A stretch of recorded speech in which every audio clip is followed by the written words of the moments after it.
Selamat pagi dan salam sejahtera untuk kita semua. Di sini saya Donatila Yulita, NIM 2011-06-17-87, kelas B11 Prodi PGSD dari Universitas STKIP Persada Khatulistiwa Sintang. Di sini saya akan menjelaskan tentang pentingnya penerapan budaya literasi pada siswa sekolah dasar. Baik, di sini saya akan menjelaskan yang pertama itu tentang literasi. Nah, secara sederhana, literasi merupakan kemampuan membaca dan menulis. Literasi dapat diartikan sebagai kemampuan mengakses, memahami, dan menggunakan sesuatu secara cerdas melalui berbagai aktivitas antara lain membaca, melihat, menyimak, menulis, dan berbicara. Nah, sedangkan literasi yang selanjutnya yaitu menjelaskan literasi sebagai kemampuan membaca dan memahami teks, grafik, tabel, dan diagram dalam berbagai konteks.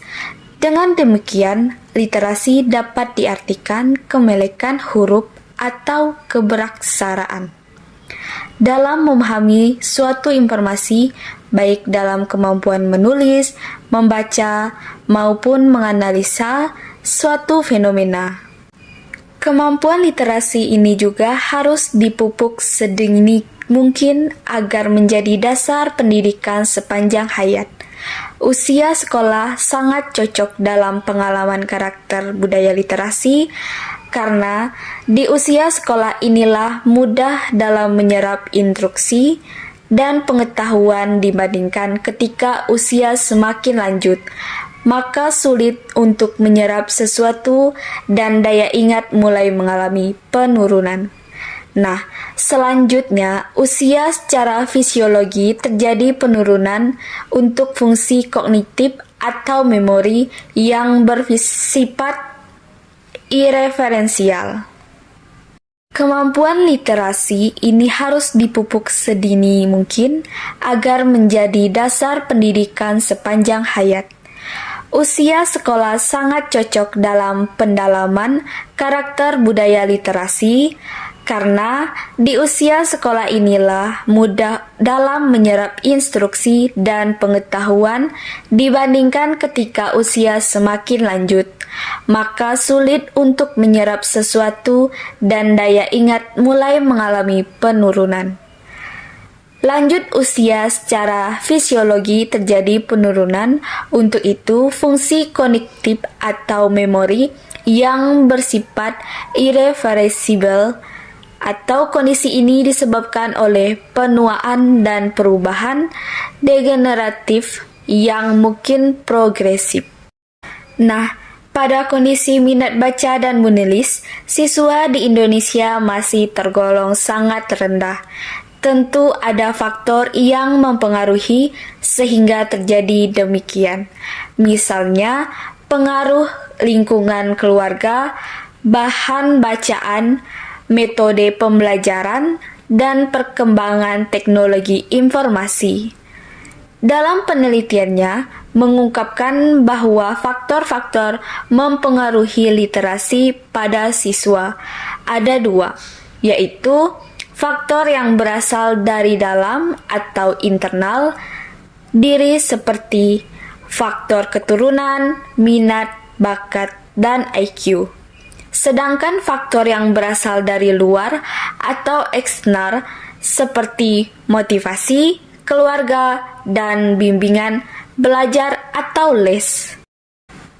Tentu ukuran kualitas suatu bangsa diukur dari segi kecerdasan dan pengetahuan masyarakatnya atau siswa.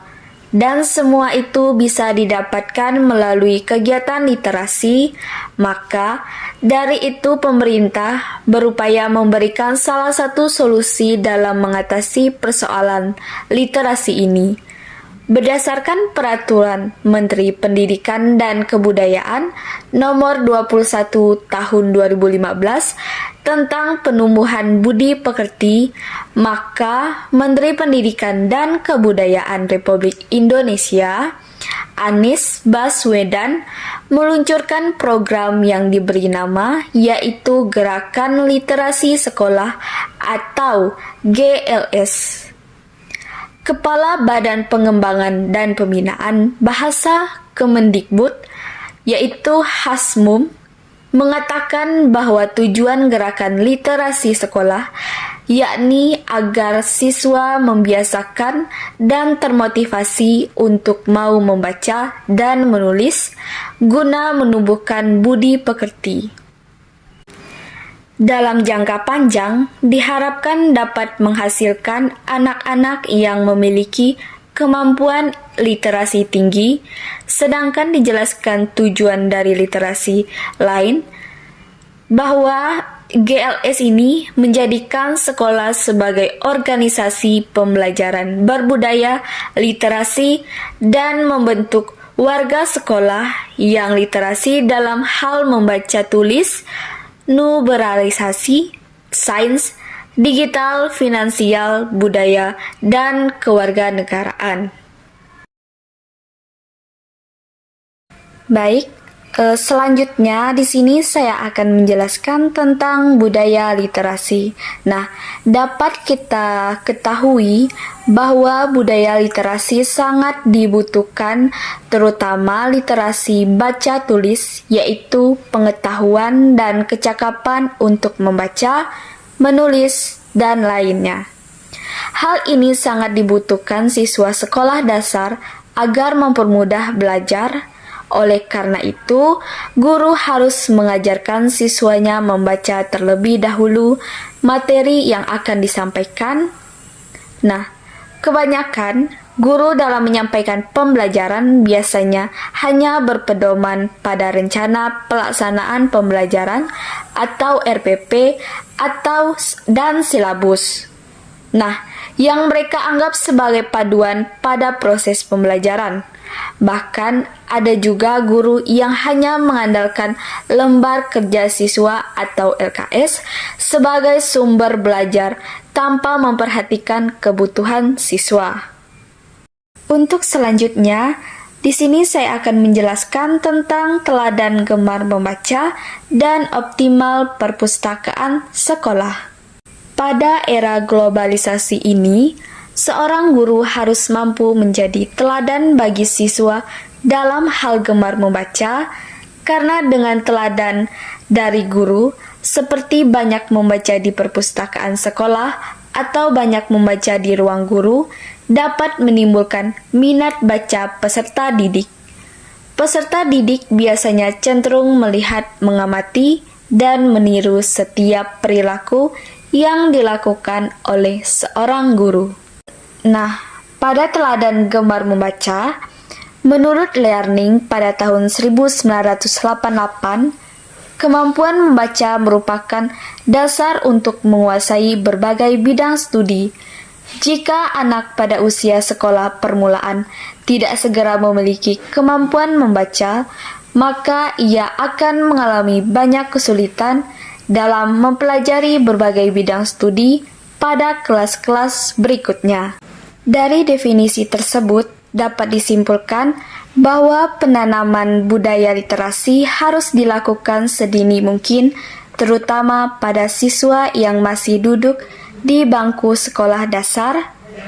Dengan penerapan budaya literasi sedini mungkin, diharapkan mampu menjadi modal utama dalam mewujudkan bangsa yang cerdas dan berbudaya.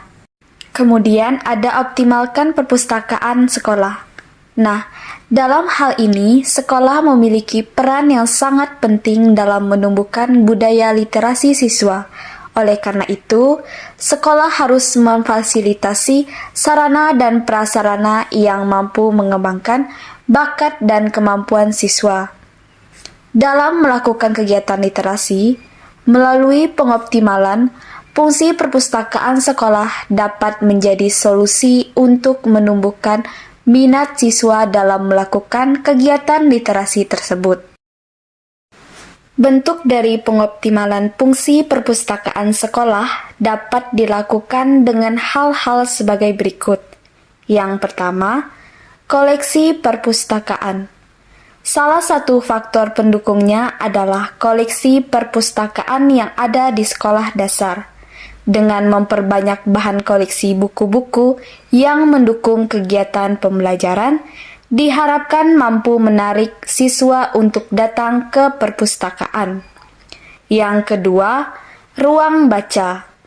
Perpustakaan harus mempunyai ruangan sendiri, meja, dan sebagainya untuk menunjang kegiatan perpustakaan tersebut. Yang ketiga, sistem layanan perpustakaan. Layanan perpustakaan sekolah diprioritaskan untuk selalu ada yang menjaga dan melayani siswa. Apakah mereka berkunjung untuk membaca di ruang perpustakaan atau meminjam buku, mengembalikan buku, atau perdendaan buku bagi yang melanggar atau telat mengembalikan. Sistem pelayanan diupayakan sebaik mungkin melalui penjadwalan yang teratur. Nah, dengan adanya faktor-faktor pendukung sebagai bentuk dari pengoptimalan fungsi perpustakaan, bisa dikatakan sekolah telah memenuhi kebutuhan siswa. Dalam hal ini, berupa fasilitas pendukung yang dapat menumbuhkan bakat dan kemampuan siswa dalam melakukan kegiatan literasi. Baik, mungkin itu saja yang bisa saya sampaikan. Mohon maaf jika ada kekurangan dalam penyampaian materi pada video saya hari ini. Mungkin itu saja yang bisa saya sampaikan. Sekian dari saya. Terima kasih. Next time video saya selanjutnya. Bye-bye.